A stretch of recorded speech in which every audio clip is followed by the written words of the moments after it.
Olá, família, bem-vindos de volta. Ótimo começo de dia para você aí, ou final de dia, se você está assistindo depois do horário, meio de dia, se você está aproveitando teu horário de almoço aí.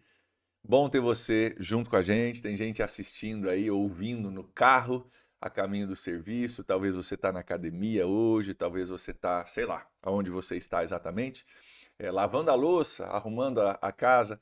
Mas que bom ter a sua companhia. E mais do que a minha companhia e a companhia da sabedoria.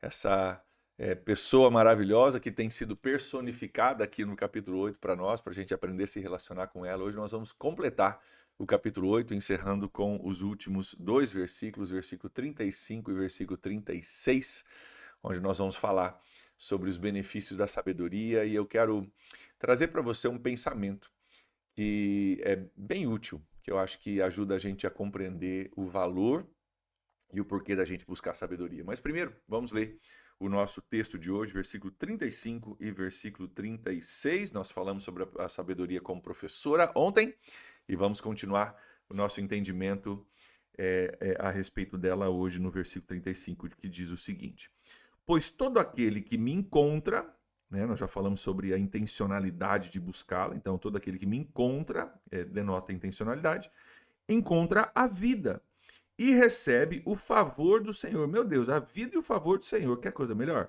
Versículo 36. Mas aquele que de mim se afasta, a si mesmo se agride. Todos os que me odeiam amam a morte. Todos os que me odeiam amam a morte. Olha o contraste aqui, está marcado na minha Bíblia, você pode marcar na sua se você quiser, entre a vida e a morte, né? Você busca sabedoria, se submete a ela, vida. Você não busca sabedoria, não se submete a ela, morte. E nós vamos falar um pouquinho sobre isso. Existe uma promessa da sabedoria de que você vai encontrar a vida. Não a vida no sentido biológico, né? No sentido de você respirar e ter né, ondas, né, ondas de pensamento, né, no teu cérebro. Não é nesse sentido. Mas a vida plena, né? A vida com o favor de Deus, com a graça de Deus, a vida conforme Deus desenhou. Porque o fato de a gente respirar e a gente ter um corpo físico, na verdade, é só um veículo pelo qual Deus nos permite viver, né?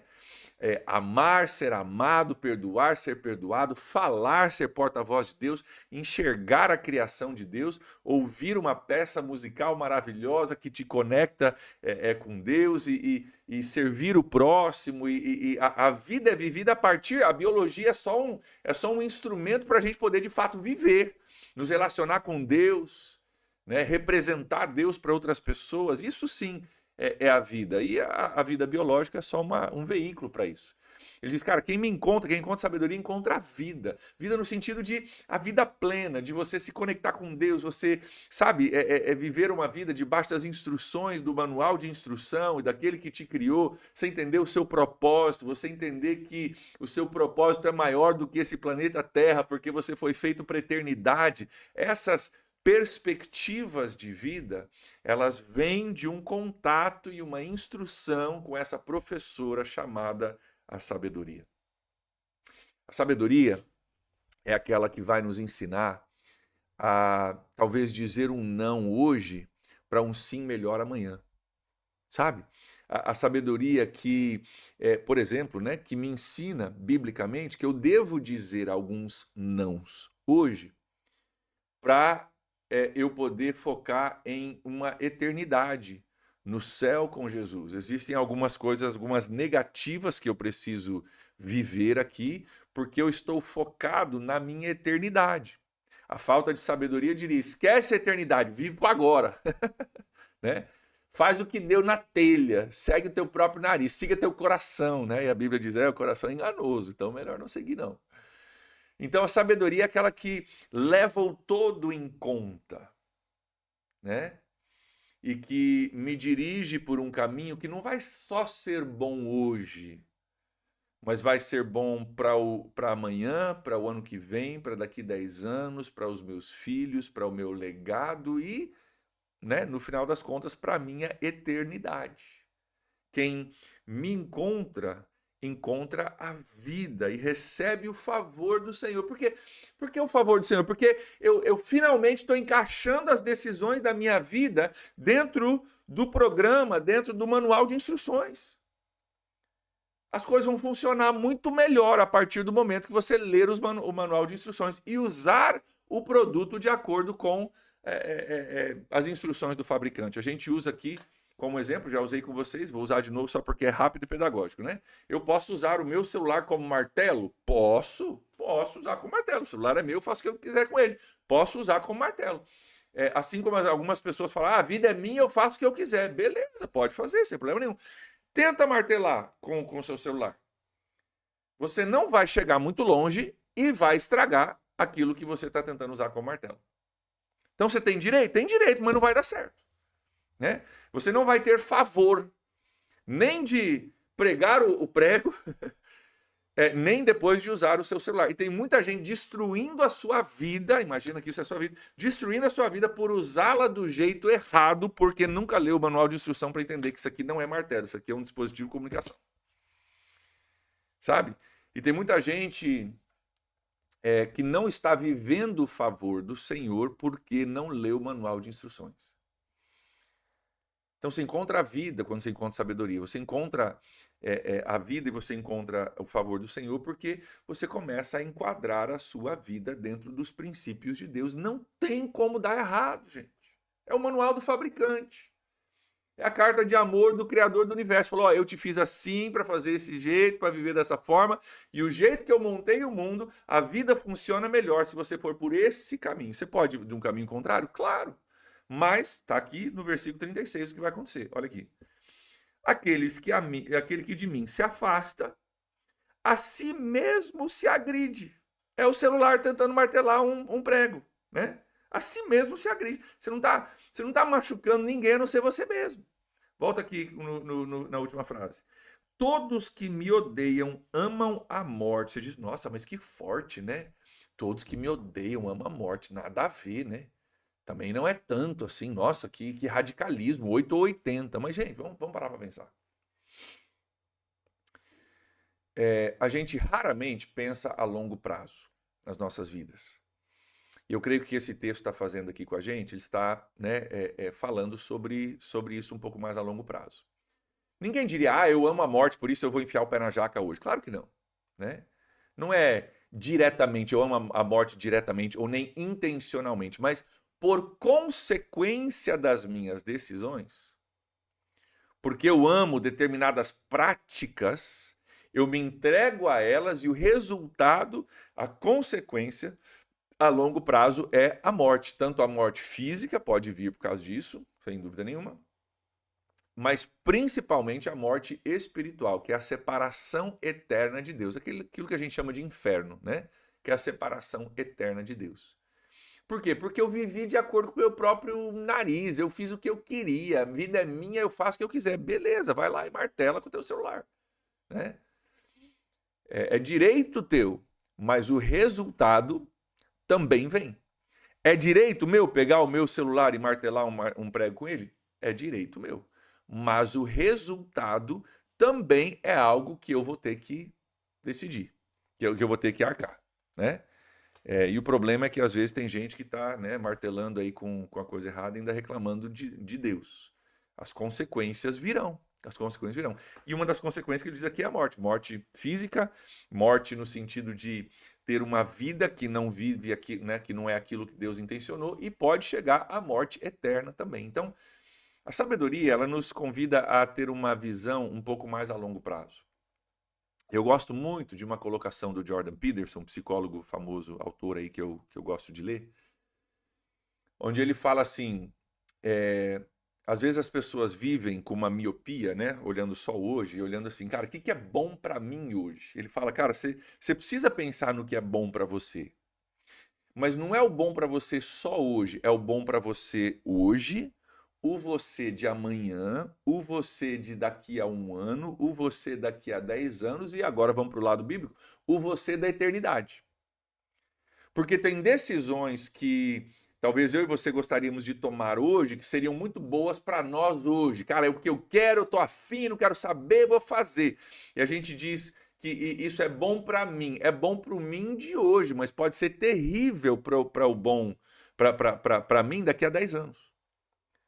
Quando sabem que tem decisões que a gente pode tomar num dia, que, cara, podem destruir os próximos 10 anos da tua vida, né? Então, bom para qual eu? O eu de hoje vai ser bom, mas o eu de daqui a 10 anos vai ser terrível. O eu da eternidade vai ser terrível. Então, qual é o eu? Eu estou me preocupado com qual eu? O eu de hoje? Ou o eu de daqui a 10 anos? Ou o eu de daqui a 20 anos? Ou o eu legado que eu vou deixar? Né? E a sabedoria diz o seguinte, cara, tem coisas que eu vou dizer não para o meu eu de hoje, para que o meu eu de amanhã, daqui 10 anos, 20 anos e por toda a eternidade, encontre a vida e o favor do Senhor.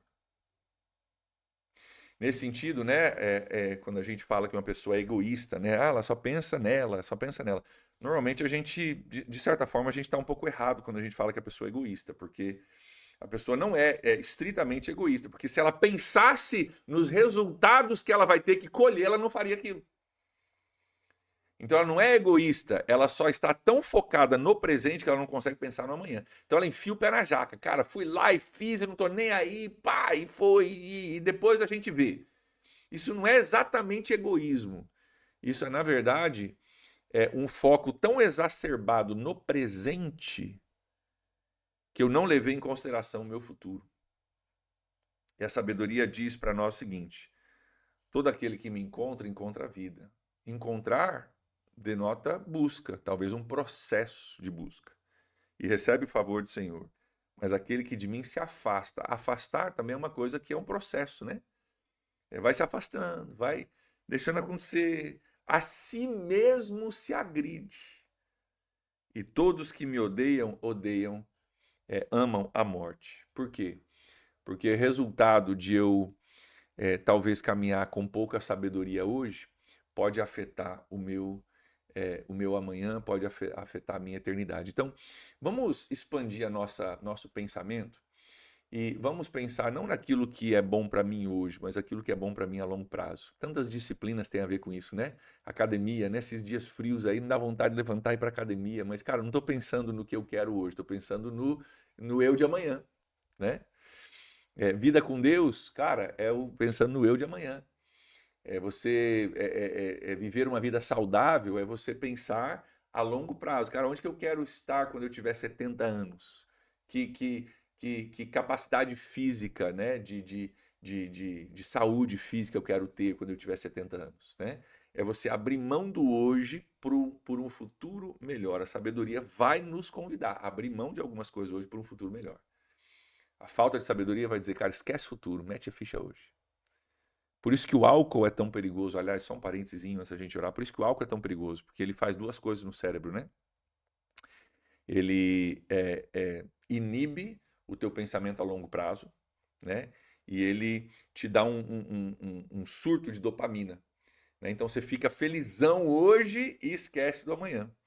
E a partir desse efeito, né? Não que seja proibido você ingerir álcool, a Bíblia não proíbe isso, mas para algumas pessoas a ingestão de álcool é uma coisa muito, muito perigosa, porque não tem limites e aí, né, a dopamina surge hoje e eu esqueço de amanhã e fica muito difícil viver uma vida sábia quando está debaixo do efeito do álcool.